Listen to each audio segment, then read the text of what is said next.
chapter 2, you'll find out that my American dream did not play out exactly as I wanted to be, and I flew to Hong Kong. In chapter 3, I'm sharing another dramatic story that pushed me to find mindfulness, not the way I would choose to find it, but at the same time, nevertheless, we were united. Chapter 3, Becoming Aware. 5 months after I arrived in Hong Kong, I found myself in a 60-square-foot apartment. It was the smallest apartment I have ever been in. It was so tiny that when I extended my arms on both sides and tried to rotate my body, I could touch either the kitchen or cabinets on the wall next to the mattress. The bathroom was even smaller. To sit on the toilet, I had to push my hips to the back of the seat and rest my knees against the cabinet in front of me. One morning, sitting in my tiny apartment, the phone rang. It was my mom. She never called me. I usually called her. I answered the phone, and in a grave tone, she explained that my dad was in critical condition in the hospital. A gas lamp had exploded in his hands, causing him to fall off the roof of a newly built garage. Not only did he break his spine, shoulders, and multiple small bones, but most of his body was covered in third-degree burns. Within 24 hours, I was in Moscow with my family. The next 10 days dragged on agony, the unknown looming in front of us. During this period, I met with my dad once. It was the last time we spoke and saw each other. On the 10th day, my dad died at the age of 62.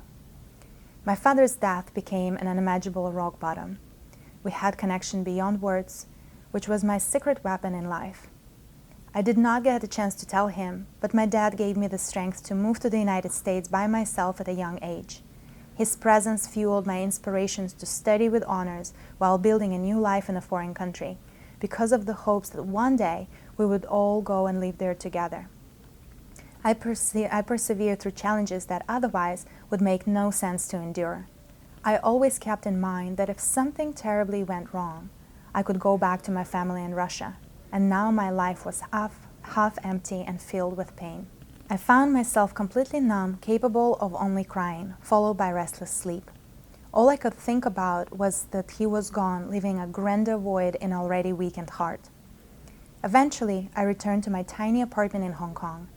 My moods often switched between severe anxiety and deep depression. I felt more fear and uncertainty than in Miami. There were days when I could not sit still, while other days I was so depressed that I could not lift myself off the pillow after 18 hours of sleep.